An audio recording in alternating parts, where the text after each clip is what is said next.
Hey, everybody. Thanks for joining us for episode 2 of our podcast. Today, we're going to be talking about our portfolio course, AI taking over and scaling relationships, and way much more. Please, no, see? Yeah. We're keeping that one in now.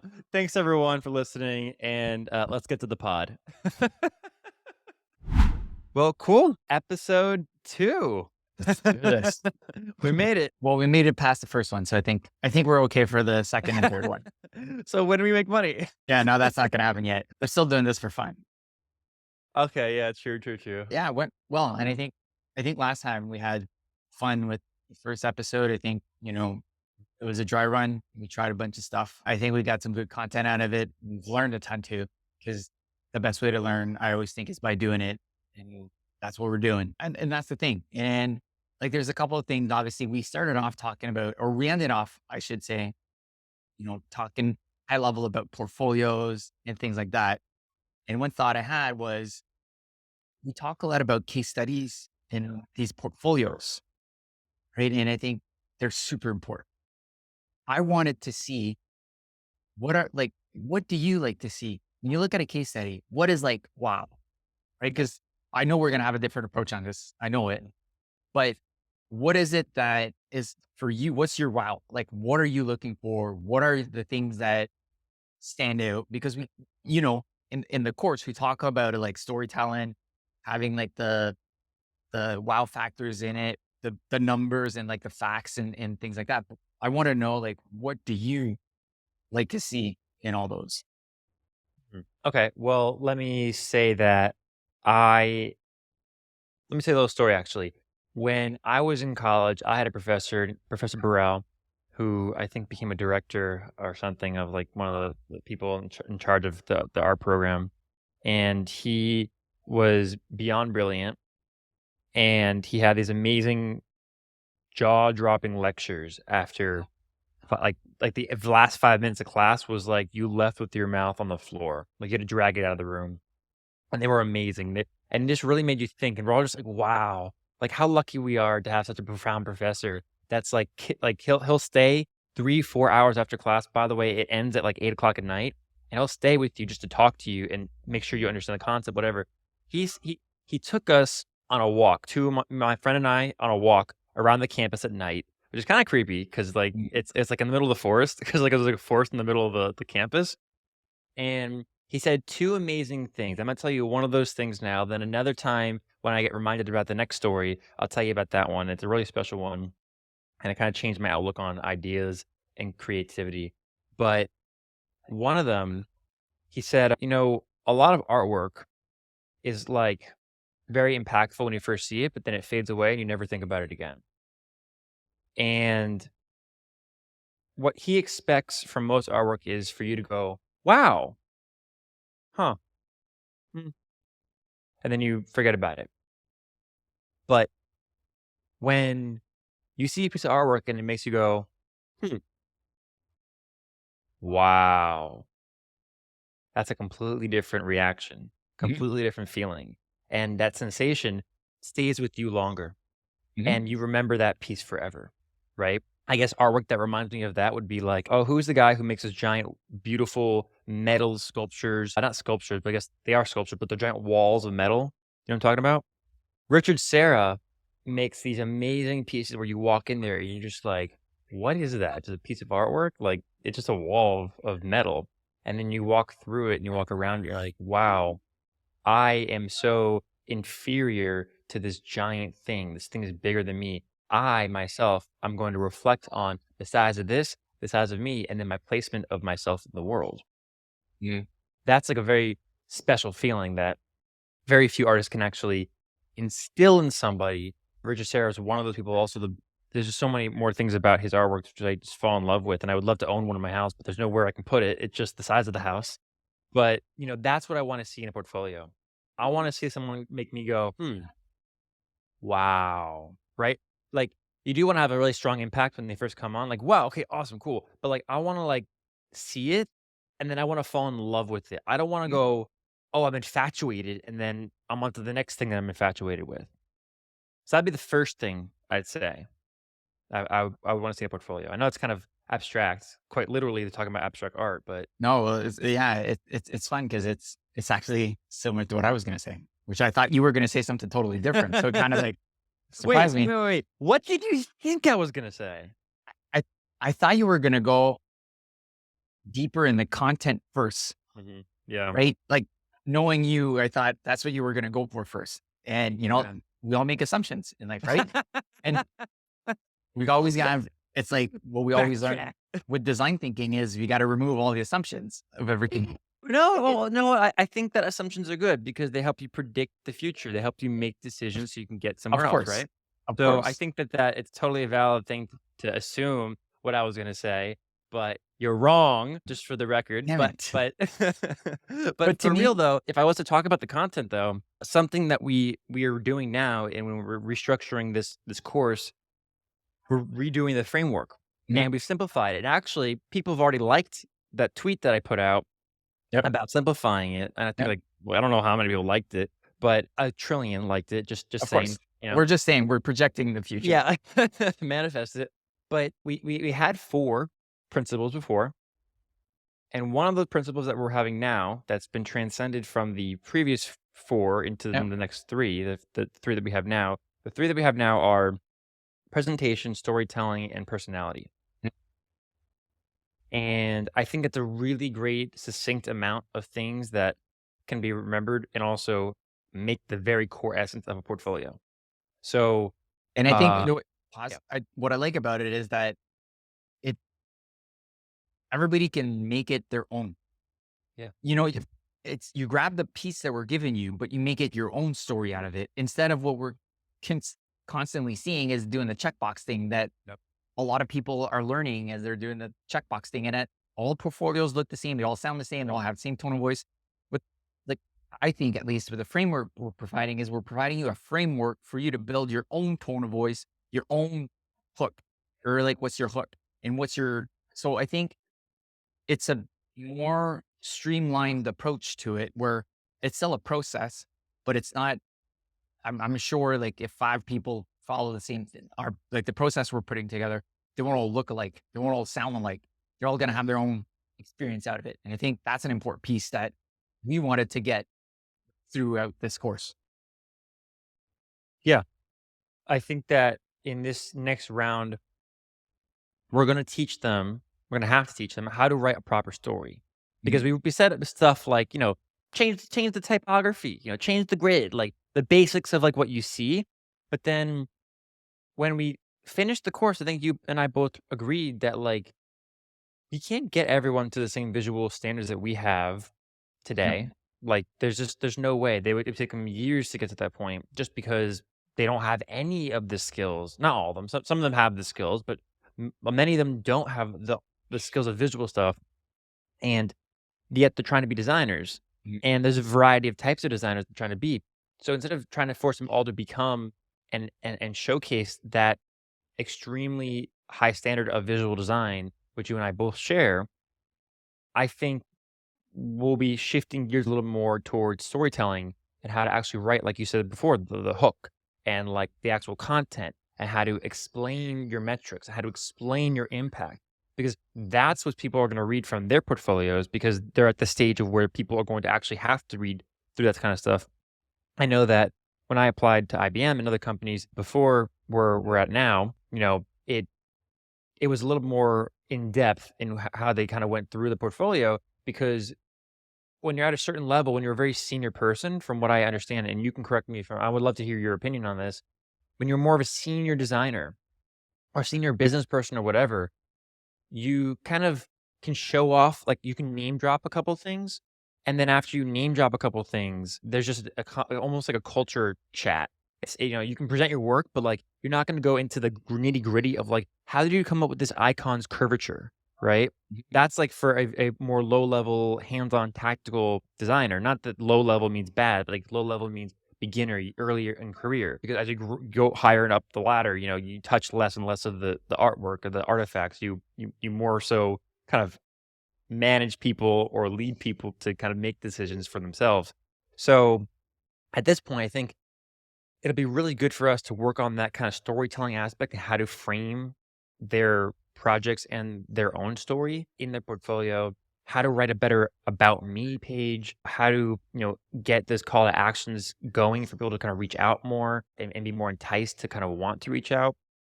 I think that those are the things that we'll be transitioning a little bit more of a focus on in this next round instead of the visual style. I think that we still need to include that in like the final online version of it, but I think we need to shift a lot more towards the stuff that we didn't get to as much.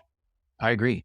It's a continuous learning moment and a continuous learning opportunity. And I think like a lot of stuff we do or we're going to do is based off our experience, what we've learned in the industry, how we were, how from our mentors we learned and we adapted and we think, but the same thing through the courses or like the portfolio or all the other ones we're working on right now. It's going to be, we're putting it out there, we're getting feedback. And it's like that continuous loop that's going to continue to evolve until we have like what we consider the perfect framework. And I think Yeah. I would say we're getting close. The portfolio, honestly, like in all honesty, I think we're getting to a place where we've kind of, everybody's not that, I don't want to downplay anybody, but like everybody's doing an awesome job. I think we've just took like the portfolio framework that a lot of the people are playing with right now. And I think we kind of upped it up a bit. I think we kind of changed it and we made it easier for people to create their perspectives. And I think I keep coming back to that because I fucking hate seeing portfolios all look alike. To me, it's so annoying. It's like they're like, what's you? Like everybody, even when we all have like, you talk about design, we all have a signature. We all designed a certain way, just like the artists who were naming before. Even like that, all the paintings when we go in an art gallery, when it has like three lines, the simple line drawing. And it's like, yeah, everybody could have done that. But I'm sure like if you and I and that artist would do that same thing, we wouldn't achieve the same aesthetic behind it. We're not telling the same emotion. I mean, everybody has their signature, just like an artist has. And I think it's important to follow these things. I think that's going to become less and less relevant over time. I do. I think that over the weekend, I was playing with a stable diffusion model that allows you to kind of replicate somebody else's artwork from whatever story you kind of are telling Uh, with the artwork. I see where you're going with And this AI stuff. I was beyond impressed. And I'm I not know. somebody who is really swayed as much as Yeah. others on a lot of this AI stuff because I think that you and I have the most realistic perspective of some of the people we follow. Because like we know the capabilities of all that stuff, but then these things started coming out, and I'm like, oh wait, I really don't think we do know the capabilities yet because GPT-4 is about to come out soon. Hmm. GPT-4 is going to blow away every single model that is competing with it today. I think it said like a trillion parameters or something, like 50 trillion. I don't know what the number was, but it's enormously large. I don't know if it's like biased or anything, but it's going to be able to produce quality. I think that's what they're aiming for, and we'll see what happens. But I don't think we really understand the impact yet of how this stuff's going to change every single decision, not just the things that we interact with, but the decisions that we will start making will be completely different because now there's a trillion different options to choose from instead of the 50 that you can come up with in an hour. And now it's about curation. Now it's about, whittling down the right answer from all the possible answers. So my point about the kind of like the style, we let's talk about this. What would be a great wow factor? Like how do you create a wow factor in your portfolio? I know we talked about the feeling you get about a wow factor. What is the thing that makes you like have that wow factor? Because now that, like, beautiful maybe it's like if you're doing a painting, you have, like, illustration artwork, then, like, your styling of how you handle the brush and your brush strokes and the colors you use and the grid and layout, whatever, and the composition, those were things that were unique to you, Mhm. but they're no longer going to be unique to you because anyone is going to be able to copy you. Yeah, for sure. And I think though, it's like, even if you and I like take a design system as an example and design the same, like a same page with the design system, we're not going to design it the same way. Like I think there's always ways that we're going to have our essence come into play. I mean, I know AI is going to come like create beautiful things and so on.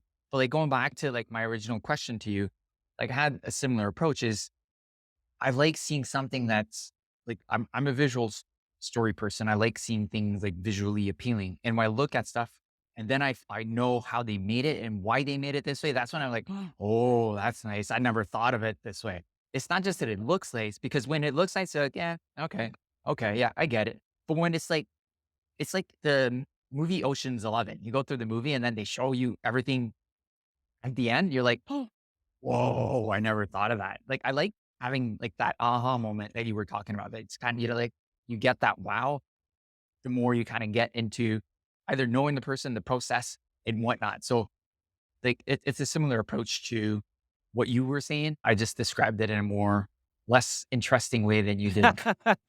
Well, I want to tag on to what you said actually. My friend Farza, he one of the founders, I believe, of this thing called Build Space, which is like this online academy, essentially what we're doing, but for Web3 developers. Yeah. So they're building a catalog of courses that Web3 developers can take to build DAOs, their own tokens, or their own models, AI. So it's kind of like a blend of Web3 and AI stuff, actually. And they just got $10 million in funding. So go Farza and team. But Farza said this really amazing thing because I think out of everyone I know, he's one of the smartest people that I know. And it's not because he knows everything in the world. He's just able to digest information and come up with a very unique answer and then actually act on it. Like very few people act on the things that they say and they go, yeah, this is a theory. Here you go. Throw it out to the Twitter universe. He actually goes and acts on it. So he said recently, it's crazy to me when people don't pursue a good idea they had because it already exists when they Googled it. Homie, it doesn't matter. There's no such thing as a unique idea. It's your execution that's unique and that causes your version of the idea to feel different from others. And I Yeah, think it's very true. And that's it exactly what is. you're saying, right? Like, you have your own process. I have my own process. Our process probably is more similar than other people's, but we do things slightly differently that makes it Yeah, us, right? yeah, I So, agree. And I think it like it's funny because like now I'm gonna bounce off what you just said. yeah. It's almost like, I remember the like a couple years ago when people were getting pissed because people were kind of copying another person's design, and then there was like the Yeah. copycat designer was like in black, and he showed like this idea came from this. And at the end of the day, there's never an original idea almost No, because there's not. even if you think you created it originally, you saw something at one point. It's in the back of your head, and you're injecting it back into something. Like, I mean, we're constantly bombarded with a ton of stuff, Mhm. and it's always like, think it, like you quote me if my quote's wrong, but was it Picasso's like "steal like an artist" or something? Yeah, yeah, yeah. And to me, that's the real thing. Like, if you look like Beats by Dre, the logo is a symbol from like the symbol book from way back then. Everything is like Airbnb is the same thing. They're all everything's a copy of Well, I something. I wonder though, because I don't know if it's Hemingway or another poet or author. I think they said something along the lines of you're a great author when you don't have to imitate reality in your books or whatever. Like the essence of it was kind of like this person was coming up with the ideas from their own head, and they weren't actually basing it off of any action or thing or person or experience that they had in the world. They just came up with it. And I wonder how true that actually can be because you can't think unless you experience, in my opinion. You can't actually come up with something because otherwise you're narrowed focused to like just your like worldview. And if your worldview doesn't have that thing that comes into it that inspires you, then you're not gonna actually be able to think of that thing because you never even had the notion that it even existed, right? Like, Okay. it's that, like, theory if, like, the rock is there and you trip over it, like, if it wasn't there, and didn't trip over it, was it ever there or something like that? Like, you know what I mean? And okay, so then what if back then they had more opportunities to come up with original thoughts because they weren't bombarded by the internet or the mobile phone? Mm, Like right now, it's fucking hard. Right now, you can come up with something in a sense that you're going to be influenced by something and you create it. But right. having like an original thought, Original, yeah.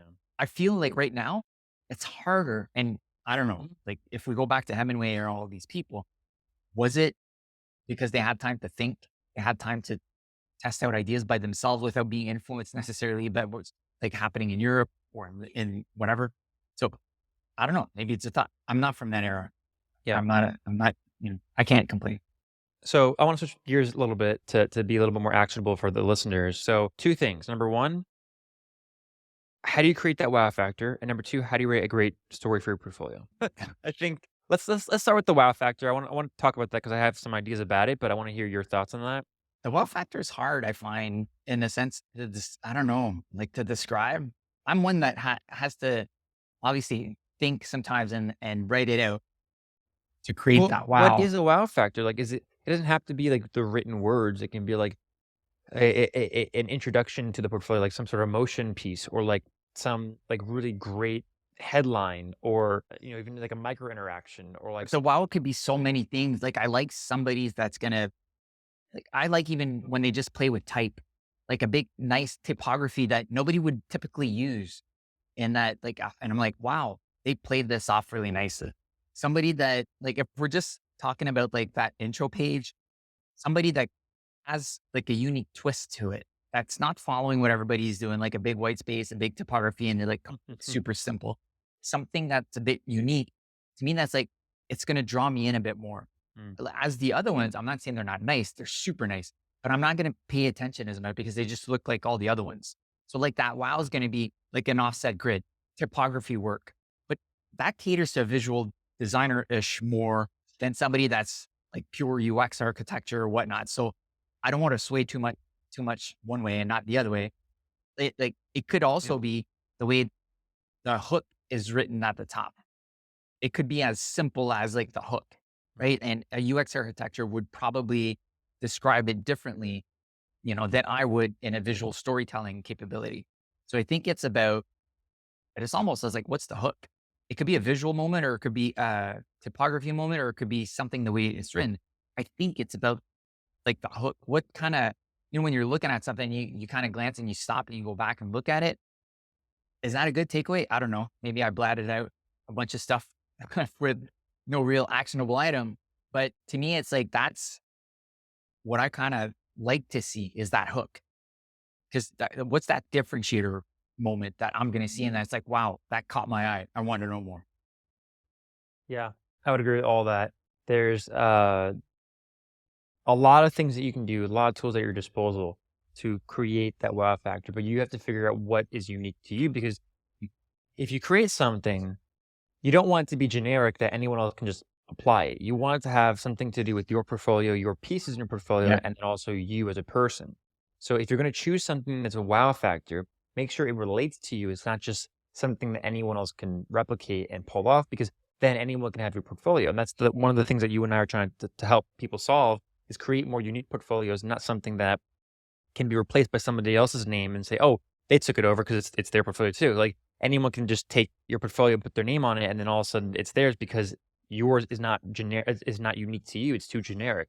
So we want to make sure that it is somewhat unique to you. And I think that thread of finding that thing that makes it a wow factor to you, because it's like if I had a wow factor about me, but then you took it, Pascal, is it going to fit in your portfolio? If it doesn't, and it fits really well in mine, that's even better, right? That's an even better wow factor because then no one can copy it. It'll last longer, and then it's more memorable. So that's kind of what I would say you would need in a wow factor. Could you what do you think okay. So, Sure. do you think, let's say, I could be influenced by your wow Mhm. factor applied to my wow factor? But like take like what let's say hypothetically, there's a wow factor moment you have. I get inspired by it, but I make my own twist to it. So still like an artist like Picasso. Yeah. I would say, yeah. I mean, you can totally. I think that that's a sign of flattery, right? Like stealing it from someone else who's done it really well. If you can take it and make it better, then I would be impressed and flattered. If you take Yeah. it and you just copy verbatim, pixel by pixel, color, hex value, the same words, exact same typeface, I'm gonna be like, you're just a sad designer because you can't come up with anything yourself. Now, that might be what everyone sees when people are creating this just like black text on a white background, big black text on a white background, then like your portfolio images are just like one after the other vertically, Mhm. that's very boring. Mhm. Sometimes it works. Sometimes you can make sweet little details that kind of showcase you more than somebody else, even though it's the same kind of layout, the same kind of format. Like that's fine. Like I'm not saying don't take that format or that composition, Mhm. but find the way that makes it your own. Yep. And don't just verbatim copy somebody else's stuff because it looks really nice for them because it probably won't even look nice for you. Yep. I have to Again, agree. it's like wearing the pants, right? If your portfolio was a pair of pants, would you wear it? And does it fit? And if it doesn't fit and you wouldn't wear it, then you probably shouldn't take it. I never thought of a portfolio as a pair of pants, but it's okay. I had to come up with something that like was memorable and like people could like walk away with like, oh I yeah, know, here's I like know, this I know. little framework. Going back to what Okay. you're saying, like that moment, how can somebody come up with their hook? Like, what is? I know Okay. we're talking about it in a portfolio, but let's briefly talk about Yeah. as a takeaway moment is how can you take something, create your hook so that you create your personality into it. Yeah, I was actually just about to transition to that. I'm like, all right, so now we talk about the wow factor. Let's talk about the Yes, storytelling. And we'd like, even this talked is before. you're right in the nose there. Yeah, so I would say to create a great hook. I'm not a writer. I don't Mhm. know exactly how to write. I'm still trying to figure this out with you. Like, how do you actually write a Yeah. great story? I think that a hook is obviously part of the beginning.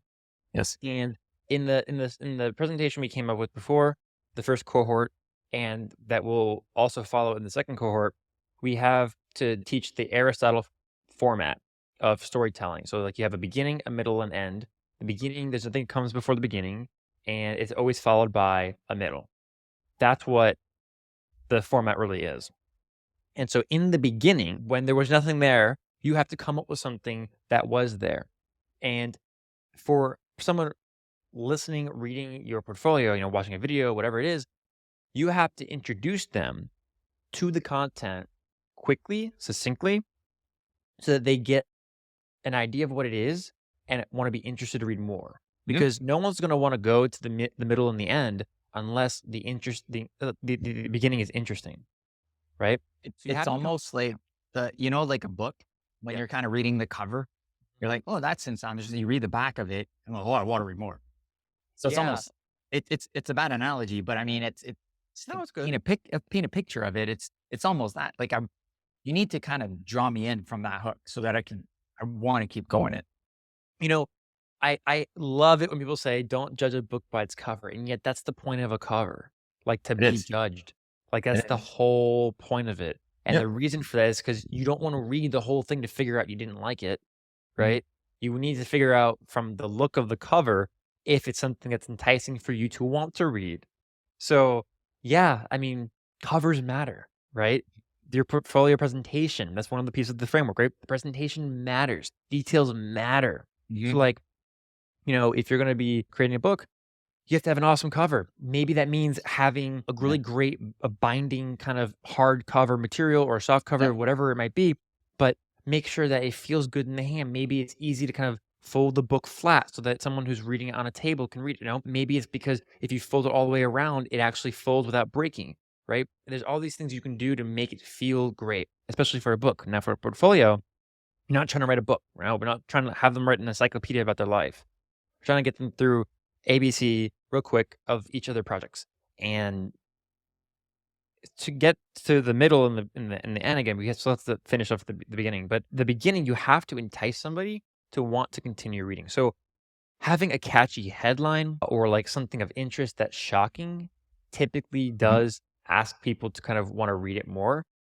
Don't be cheesy with it, right? Like don't first of all, don't choose titles that are, I would say, like I said, cheesy, but also like the whole like when you go on YouTube and you have like everyone's eyes and they're like oh my god, like the screaming painting. Yeah. That's what everyone looks like on YouTube because the algorithm allows people with their eyes wide open and their mouths typically open to get more views, more clicks. So we're probably gonna do that for our YouTube video just because it works. But when you in your portfolio, someone's at your portfolio, you don't have to do that stuff to get them to read No. it. You can do other things too. So again, not cheesy. Don't go over the top. Be make sure you're realistic, but like it can be a little bit imaginative. Like, some of the pieces in my portfolio, and I'm sure yours, they have these headlines that are grandiose headlines, right? Like they're very grand, kind of like almost like the Odyssey in a sense. Like at least mine are the way that I kind of frame mine because mine did take many years to actually complete in some cases, and those took a lot of my time, passion, and they actually instilled a lot of Yeah. stress in my life. So to me, it was a mountain that I conquered, and I have to convey that in a title for somebody to actually quickly read. Mhm. Yeah, I think it's Hey, just wanted to take a break to let you know about something Pascal and I are working on. We're hosting a free live cohort course on how to design a winning portfolio for creatives and user centric practitioners. That could be you, maybe you, someone you know. Sign up on Maven by clicking the link in the description. And now, back to the pod. it's it's a good perspective on a lot of this, and it's almost like what are you going to teach us at the top Hmm. in a sense? Like it's not a sales pitch, but it's almost like a sales pitch to some degree. It's like what are you going to teach me so that I keep Yeah. reading and it's going to tie back to that hook? I think we need to be able in the text Hmm. and the stats and numbers you're going to pull. It needs to tie back to that hook at the top, and I think Yeah. that's what a lot of people miss is they create something at the top, you read, and then the outcomes at the end don't tie back to the question at the top many times. And I think that's the end because the wow factor, once you get to the end, you're gonna be, whoa, man. Right. Now I mean, the sort of things that I think you need to pay attention to. And it comes with practice, I would say. Like writing comes with practice. The more you do it, the more you get inspired by others, right? The more you see how they were able to use a hook and an outcome and connect everything, I think is super important. And I think we need to be able to get to a level, but it comes with practice. It's like anything else. It's like when you learn motion design, you get better at it by doing it. And I think it's going to be the same with writing. And one thing that's like, I wanted to kind of parallel track when we talk about, you know, don't judge a book by cover, like the portfolio aspect of it. The one thing I do miss from the print days and when a lot of this stuff was more on print, like portfolios, is people got really creative with their portfolios, like the way it folded up and like the way it opened, like it was a one pager and it opened up and it was like a storytelling aspect that like we're getting away from that because everything's in a pixel, it's on a screen. Everybody has the same thing to play with. So we're trying to do some different. I miss those days of having that unique flavor being applied to something that was printed. That you could be really creative. You can have it on one page or a book or anything. I felt it had that opportunity to be creative. Maybe I'm nostalgic or whatnot, but it's just like that thing that I think we kind of miss, or I miss at least How would you get it back? in print. In the I don't know. web, in mobile. And I think that's what we're trying to do with a lot of these case studies. But I think it's a bit harder than print. And maybe it's just because I started off in print. So I think it's a bit different. But I mean, that's the goal. And I think if we're able to have that essence brought back into something that's digital, I think that's where we can really, really create a difference. But I just wanted to kind of create that parallel because it's something that I remember that was really fascinating because even like books, old books all had like the same color, like they're all green or red, whatnot, but they just had the title. They didn't have pictures on it. So people were reading, really reading, I would say more back then. And when we started transitioning into like having imagery on books, that's when we won't judge a book by cover. I think it comes down to those things. And then it creates these, now it creates these differentiators, I think. Great. Yeah, I agree with all that. I don't have anything to add to that. So, middle and end. What would you include in the middle? What would you include in the end of the story if we're trying to write a story? If I go to the end right away, I like to, it's like that loop. It's like it ties back to, I like outcomes. To me, it's like, okay, what are the outcomes? What are like the outputs, outcomes? I want to see tangible something. I want it to be like an outcome. It could be a business metrics. It could be an ROI. It could be like better user experience, whatever. Like, but I want something. I also want it to tie back to the top Mhm. because it's almost you're recapping the story at the end that ties back to it. Because here's how we started. You know what I mean? It's like you're kind of Yeah, creating that I know what connection. you mean. Yeah, you have to have a wrap up. You have to have a summary. You have to be able Exactly. to kind of reinforce the ideas that were just applied, but like in a very succinct way, so that then again they leave with that takeaway of they take away that the thing that you were trying to convey the whole Yeah. time is like in like the last sentence, right? Like last like 3 lines, whatever. I think it's like the same as what I said earlier, like the Ocean's 11 movie. They wrap up at the end and they explain everything backwards in a sense. It's I don't know. It's I always like I've that. never seen it. I've never You seen never it, but seen I'm it? assuming I know what you're talking about. Like they go, okay, so this is how we did it, like kind of like a spy movie or something. But Exactly. They yeah, steal a bank and at the end they kind of you don't see the things that are happening, but at the end they kind of go spoiler. back. I'm You can just kidding. you can watch it. There's like 6 of them, I'm like not gonna waste my 11, time 12, with that. 13, 14. Anyways, but I kind of see I like how at the end you're able to make those connections. You're able to understand. Like if you think of like a really awesome project, like anything that, let's say like you've done in AI, at the end you have to explain how everything you explain to it. But I feel at the end is where everything glues together and you're able to kind of, okay. Like he had all these outcomes. I understand why he did all these procedures Yeah. and it talks to the picture you're showing at the same time. I I think that this format can somewhat apply to landing pages, to product Yes. pages, to a bunch of other things. I'm gonna send you an example of one that I think has a really great kind of quick landing page that kind of includes a lot of this stuff. I know it's not portfolio, but Mm. I think that this, in essence, could be a portfolio piece because somebody could say, "Hey, this is a project that I've worked on, and like this is part of my portfolio." But before I go into that, I want to kind of get into, and you can share your screen after I send this to you. But we just talked about the beginning, the end. But what about the middle? Like that's the stuff that like separates the two and links them together at the same time. So what would you include in that? I I have an think idea. no, I know you do. In What case you didn't know have anything to come up with.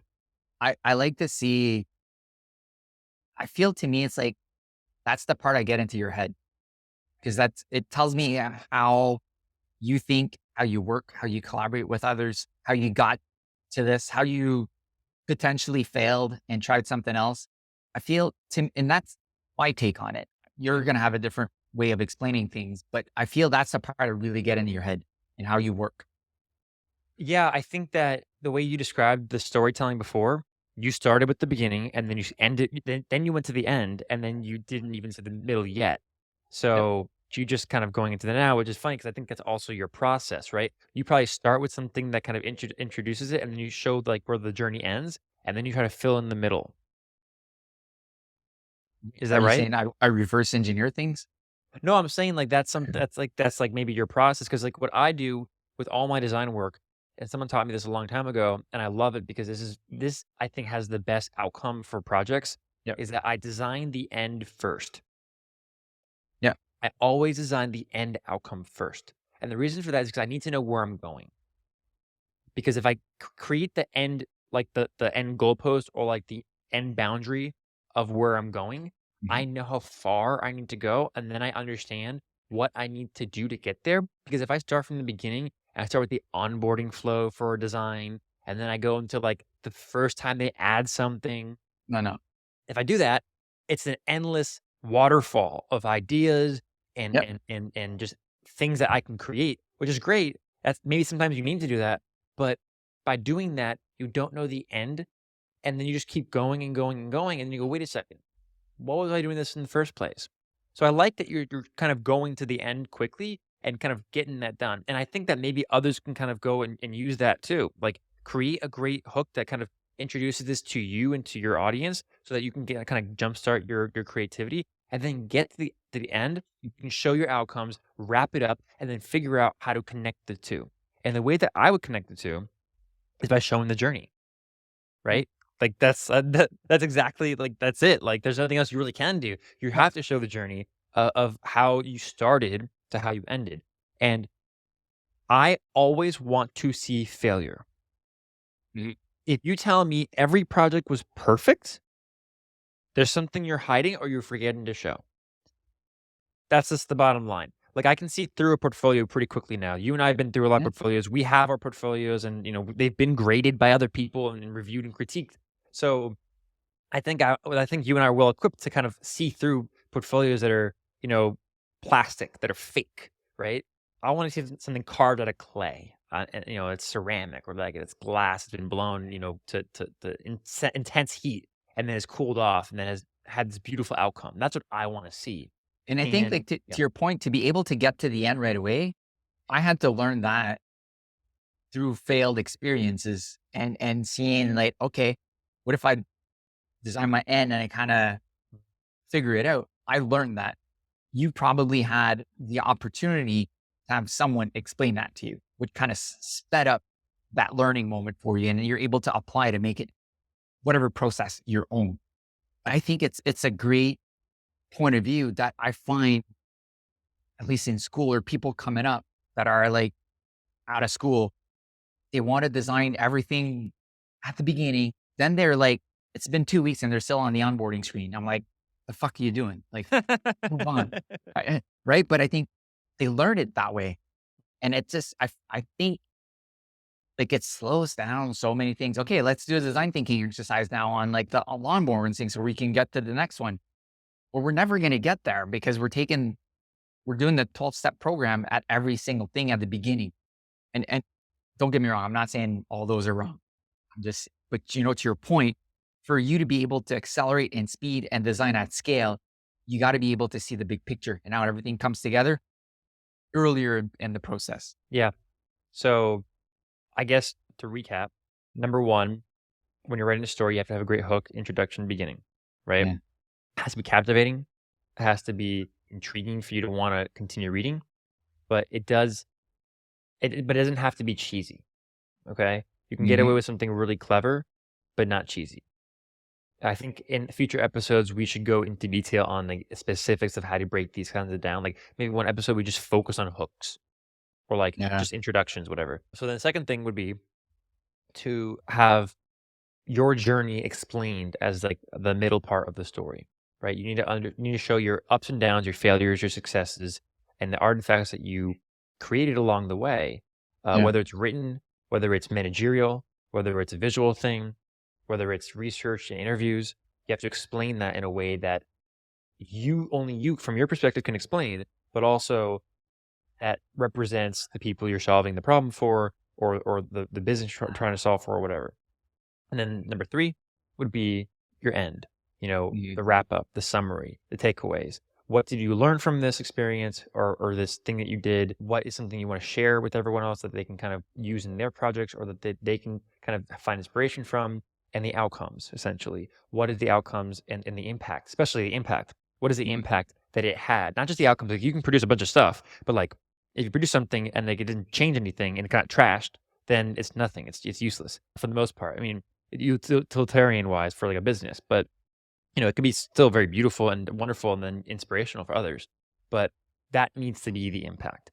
So you have to have some sort of impact that can be clearly defined. And usually those are measured by some sort of metric. I don't think every time you need a metric to measure it, but it definitely helps reinforce the credibility of the impact. So that's how you would kind of create a great story: Mhm. beginning, middle, end. And I think doing like the exercises that we put in the portfolio, how to create a hook. I think those are things that we can talk about next time and kind of help people out beforehand because I think it's such an important piece of it. And like, I just saw like the Slack thing that you sent, and it's interesting, like that hook, that how he wrote it and everything. And I think it's important to have that skill in a certain way built. And I think there are tools to do it. Can we quickly go through that one? I know that it's an audio podcast, but for those listening, we'll kind of go through it a little bit. But I Yep. would love to kind of, if you want to share your screen, kind of go through it, or want me to share my screen, doesn't matter to me. Doesn't matter. I can. Let me close everything so that it's not awful. And let's go into share screen. Let's share, I guess, this. I'll zoom in. All right. So this is a landing page for a website called Joy of React. So learning React design, finding components, whatever. Actually, let me reload the page. So it's really beautiful. I think there's like these little details that create a wow factor. So if you click on these little bulbs, they actually turn off the lighting, which I think is really cute. Really beautiful 3D kind of illustration over here that kind of captures, and I remember this kind of Mhm. atom thing with like a face on it. It's all 3D. Love that. The joy of React. I've never heard of happiness with Reacts before or any words with it. So like I'm really impressed by that. But the title of this website is called Joy of React. The tagline is the interactive learning experience that teaches you how to build rich dynamic web apps with React JS. Yeah. I think that's simple. It's not like crazy wow. Maybe it can be a little bit more emphasized of like what I'm going to take away, but I think that's pretty good. And I think if you look at this, there's a format that I've seen in a lot of landing pages now. Now that I've been looking at a lot of them, maybe we can do a course on landing pages. But it's so interesting this framework that they all use. Like they start out with something. That's something that Justin Welsh also talks about, but like have something a little bit kind of out there, a little not maybe controversial, but the first kind of H1 the title in this page is like, so let's be real. Learning React is hard. Like, no crap, it's hard.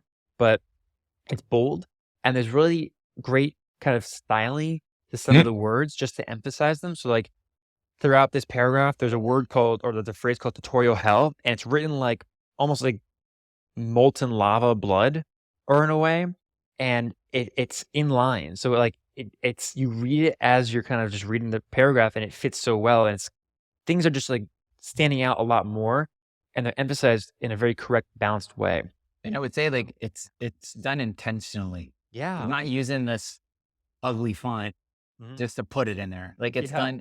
It what I mean is like you've done it in a well balanced way because oftentimes people try this approach or do it, and I find they miss out.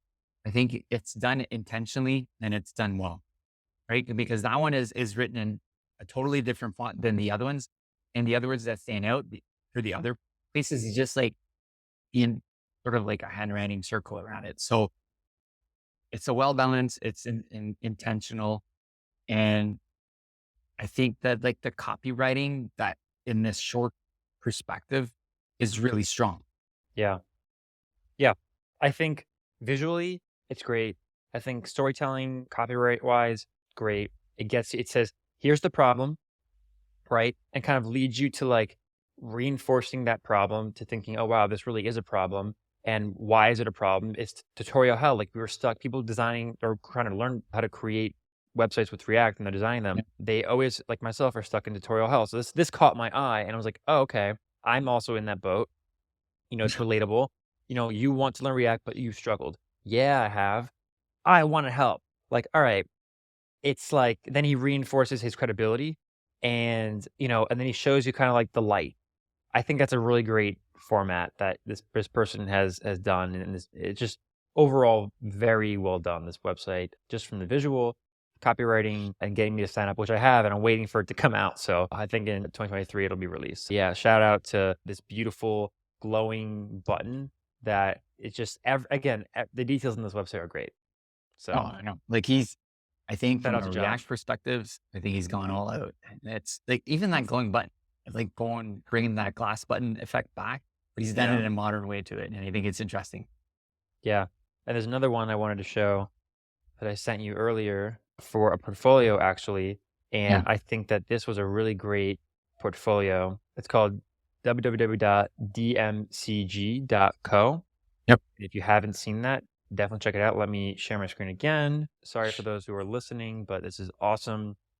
Although this has giant black type on a white background, right? I was talking about before. I think it's interesting because on mobile, it actually works really well.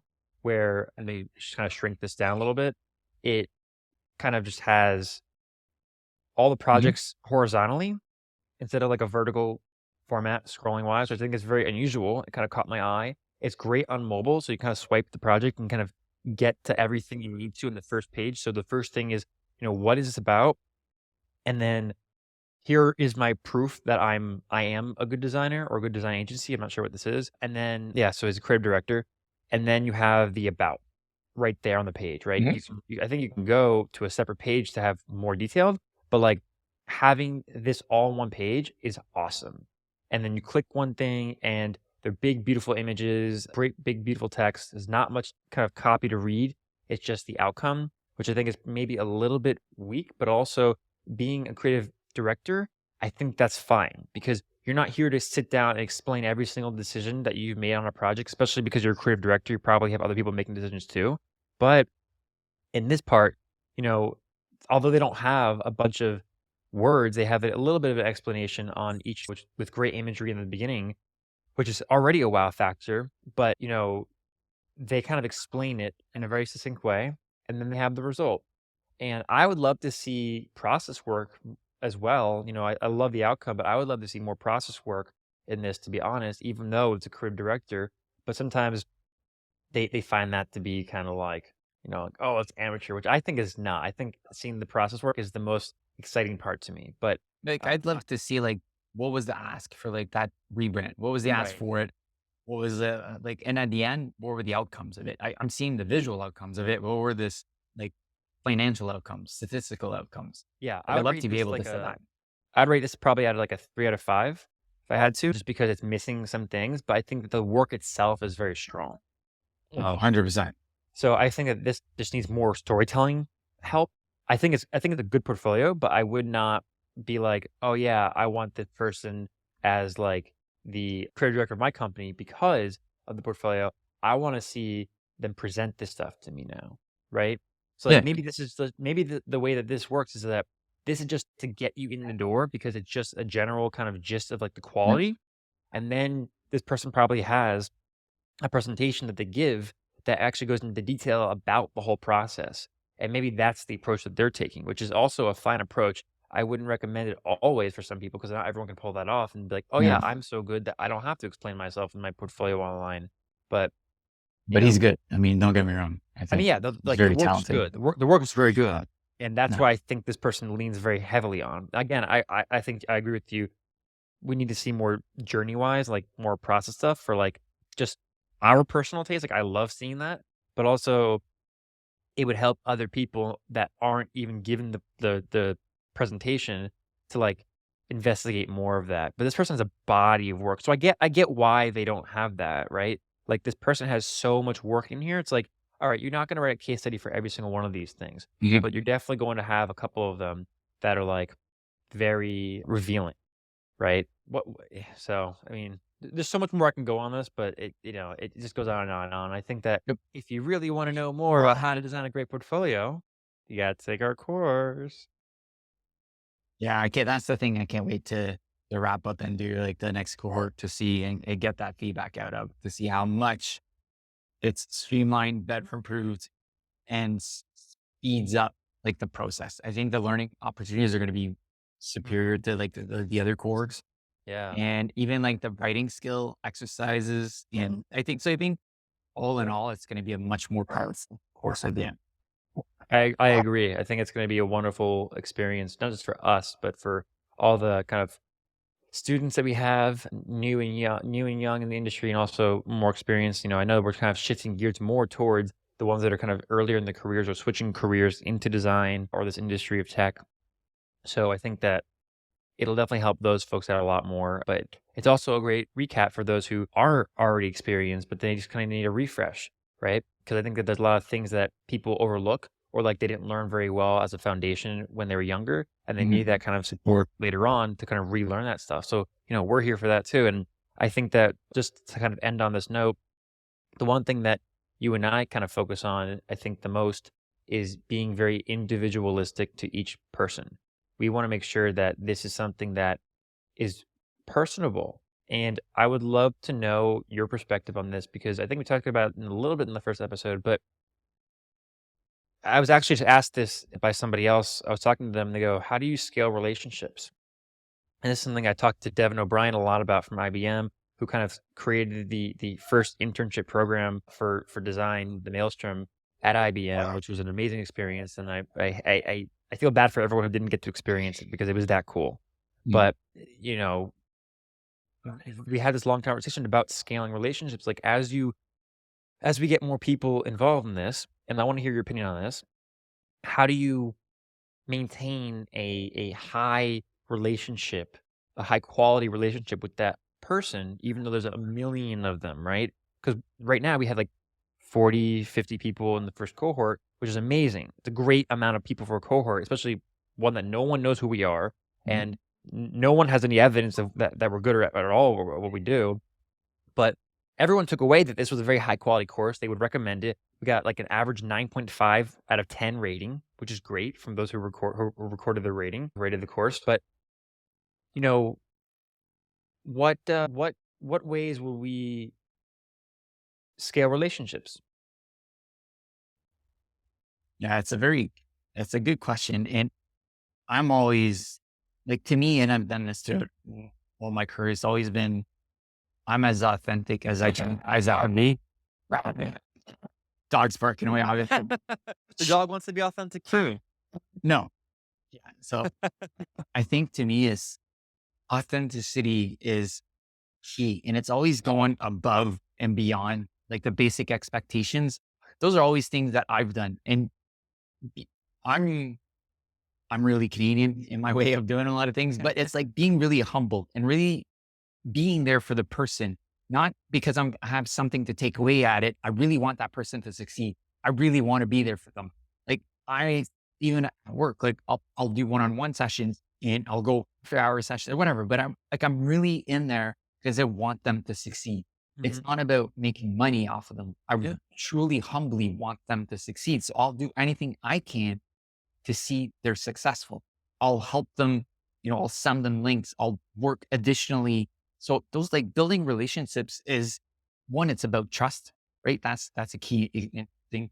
It's about showing value, bringing value to the other person. I mean, it's a two-way thing, Mhm. but it's being humble and being authentic with them. Like Yeah.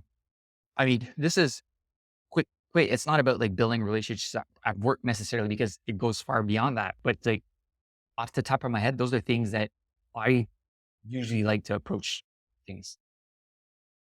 Yeah, I would agree with that. I'm just writing that down so that we can write stuff about this later because I want to expand on this more now too. Because I have a lot of opinions about scaling relationships. I've thought about this for weeks, not just for this podcast, but like before when I was talking with Devin and others about this. But scaling relationships is really hard because there's like a law of physics that happens when you are trying to build relationships Mhm. where if you have one-on-one time with somebody, you can get really deep into a subject, really deep into a problem, and really deep into that person's soul. And then when you're trying to handle 10 people, you have less and less time to devote to that kind of building of the relationship per person. You can spend more time making sure that that's very meaningful. But then when you have 100 people that you have to maintain a relationship with, how do you do that? And I think eventually what some people have done, I'm not saying we have to do this, but I think we've done a really good job so far. I think that we've struggled because this is the first time we've actually had to do this for people we didn't know and people we weren't assigned to us, right? This is something that people reached out to us for help, and we had to figure out how to organize ourselves to build those relationships in a timely manner that was that we didn't miss the calendar invites, that we didn't do this and that. And, we messed up sometimes too. Like I'm not going to say that we did it perfectly because I think this is great of a learning experience, but you know, when you get to a certain point, you can't dedicate your time to every single person, but the time that you can spend to them, you can be very meaningful. And as we get better at this kind of rapport building and then actual helping of people, I think we'll get more intentional about how to do this. There was a guy, his name is Andrew Wilkinson. They call him the Warren Buffett of the internet or whatever. That's what he's trying to become, right? So he's buying up a bunch of online businesses and then trying to, install CEOs on all of them and then take a profit from that and grow those businesses. So like I think he bought Dribble. I believe it's one of them. So like there's a number of industries and things that he buys. I think he bought like a muffin shop or something once. I don't know. But that was like a niche thing, right? So Diversification of a yeah, portfolio. diversification. If all else fails, muffins are still around. Apparently, they were very good muffins. They were like really clean and whatever. Anyways, I reached out to him many years ago, right when I started my career. No, actually, a couple years after I started my career. Actually, it was when I first got. Actually, no, I take it back. It was when I first got my job at IBM. and I had a fallout with a co-founder of mine at one of the startups that I created, and I reached out to him for advice on it. And he actually responded twice to my email. I have 2 emails from him. And, I don't think I asked the right question. I don't think I even really used his time wisely. I wrote this big essay of a email that really was Mhm. unnecessary. But it was so kind of him to spend time reaching out to me out of his busy schedule, not knowing how old I was, not knowing anything about me, Yep. not even knowing, like, I was gonna reach out to him, but I found his email and I just reached out to him like, "Hey, can I get some advice on this?" And he gave me some advice, and it was really, really awesome, and I think that meaningful connections can be made to very small gestures, and so I think that, like I said before, the moments that we have with people will become more meaningful because we won't be able to have that as much with every single person as we get Mhm. bigger and bigger with this kind of thing that we're building. So I think right now, and this also applies like to a lot of other things too. Like I went to a concert, couple of things like right before COVID hit, and it was one of my favorite bands, and they weren't really that great in person. Like I'm not gonna lie, like they were, how like you go to listen to somebody, you're like, oh my god, they're so amazing, and then you listen to it, you're like, this sucks.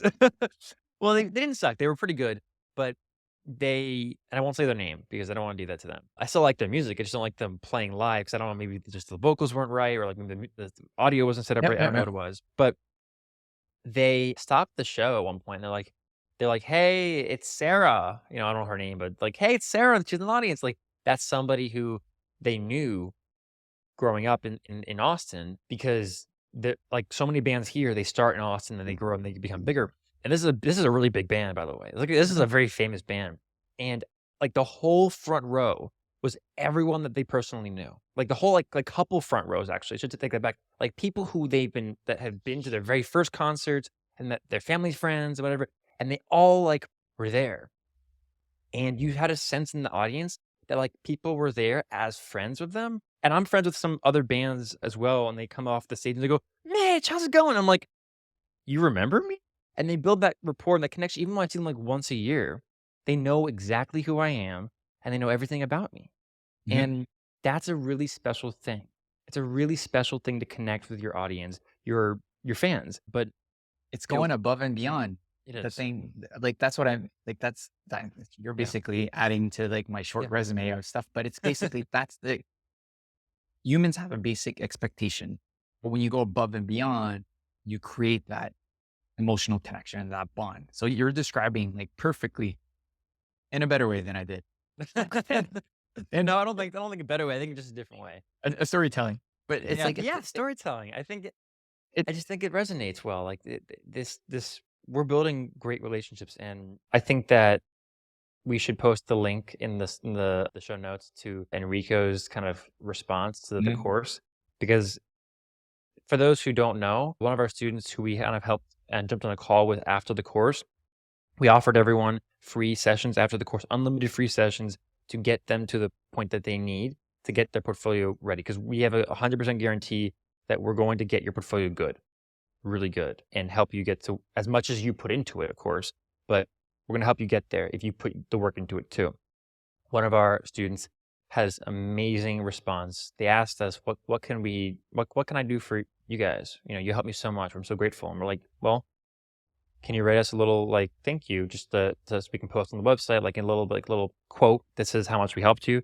This person wrote a short story about us, essentially. This huge written thing on LinkedIn. He sends it to us via email, and it's an incredibly kind gesture that somebody took the time to write out You our like a thank you, and then post it for everyone else to read from his account, which we didn't ask for. you And we're just so honored and grateful that even if that was like it, like we stopped this, I would be so satisfied that we helped somebody get to that point. you So thank you, Enrico, for that. But we want to keep going. We want to help more people, and we're going to you build that relationship with more people as we go along. I agree, and I keep going back, it's like, a lot of the people doing these types of things do it for all the good reasons, and I think we obviously are gonna come at it with our own perspective and our own reasons, but always having that human at the center of everything we do, and being there, like, humbly being there for them, and I think that's the thing I truly want out of all of this.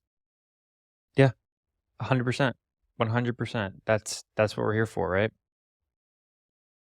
So, yeah, I think that that would be a great note to end this episode on. More topics to come next. We can riff off of this one for a long time, but I think it was Oh, a great yeah. end to it. Absolutely, yeah. I gotta run to do a bunch of stuff. So why don't we end here, and then we can pick up episode 3 next time. Fantastic. Alright. Thanks for chatting. Cheers.